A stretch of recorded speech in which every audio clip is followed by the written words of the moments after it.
और स्वागत करता हूं आपको आपके इस channel breath civil service classes पर। और अभी हाल ही में 68वीं प्रीलिम्स खत्म हुआ है बीपीएससी का। 68वीं एग्जाम की डेट की भी घोषणा कर दी गई है। संभवतः जनवरी में एग्जाम ले ली जाएगी।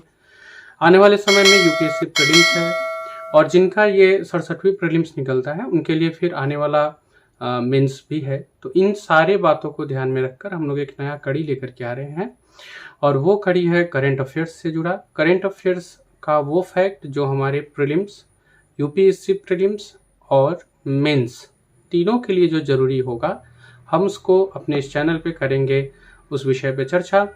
और आज से हम लोग इस सीरीज को प्रारंभ करते हैं जिसमें करंट अफेयर्स के उन टॉपिक को चुना जाएगा जो इन तीनों के लिए कॉमन हो। तो फ्रेंड्स, हम लोग इस कड़ी की शुरुआत करते हैं श्री महाकाल लोक से। और मैं ऐसे ही विषय पे जो 68वीं प्रीलिम्स, 2023 का यूपीएससी प्रीलिम्स और 68वीं मेंस के लिए एक समान रूप से उपयोगी होगा, ऐसे किसी करंट अफेयर्स के फैक्ट्स को आपके साथ चर्चा करूंगा। और इसमें मैं आज जो चर्चा करने जा रहा हूँ वो श्री महाकाल लोक के ऊपर है। इसके पहले फ्रेंड्स, आपके साथ एक और गुड न्यूज़ शेयर कर देता हूँ कि हम लोग बहुत जल्द ऑनलाइन और ऑफलाइन दोनों मोड में क्लास को लेकर के आ रहे हैं, जो अफोर्डेबल प्राइस पे आपके लिए अवेलेबल होगा। तो ये आपको सूचना दे दी जाएगी। विशेष अभी जो नंबर फ्लैश हो रहा है, आप इस नंबर पे और जानकारी प्राप्त कर सकते हैं। हम शुरू करते हैं फ्रेंड्स महाकाल लोक से जुड़े हुए कुछ फैक्ट। तो सबसे पहले प्रधानमंत्री ने मध्य प्रदेश के उज्जैन में महाकाल लोक का लोकार्पण किया है। ये लोकार्पण हुआ है 11 अक्टूबर को। इसमें प्रधानमंत्री ने रिमोट के जरिए रक्षा सूत्र से बना हुआ जो शिवलिंग था उन पर से पर्दा हटाया। इसके बाद में एक फैक्ट आपके लिए इम्पोर्टेंट है। दूसरा फैक्ट जो आपके लिए इम्पोर्टेंट है फ्रेंड्स, वो ये है कि उज्जैन भारतीय काल गणना का केंद्र बिंदु रहा है। न केवल भारतीय बल्कि एक समय में ऐसा भी था कि पूरे विश्व का जो समय गणना होता था, ऐसा माना जाता है कि वो उज्जैन से ही होता था। महाकाल को कालो क्या विनाश मतलब दुष्ट या फिर बुराई के संहार के रूप में देखते हैं। तो ये इसलिए भी महत्वपूर्ण हो जाता है धार्मिक दृष्टि से कि ये भारत ही नहीं विश्व में आने वाले हर बुराई का विनाश करेगा। और एक फैक्ट आप याद रखिएगा एग्जाम के दृष्टि से है कि इसे 40 देशों में लाइव प्रसारण किया गया था और 40 देशों ने इसे सीधे प्रसारण के तौर पर इस पूरे प्रोग्राम को देखा था।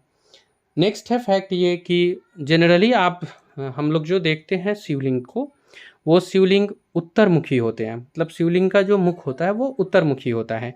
यहाँ का जो शिवलिंग है वो दक्षिणमुखी है और ये एकमात्र ज्योतिर्लिंग है जहाँ का शिवलिंग दक्षिणमुखी है।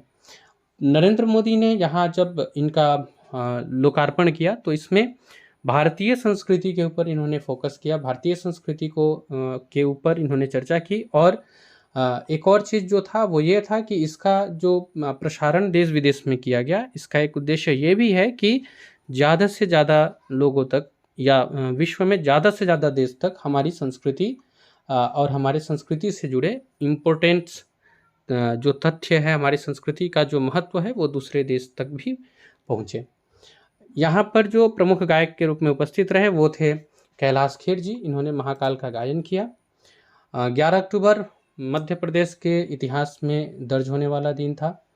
और इसी कड़ी में अगला और कुछ हम लोग इम्पोर्टेंट फैक्ट्स देख लेते हैं महाकाल लोक से।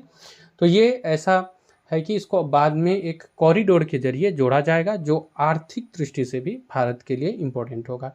इसको बहुत जल्द एक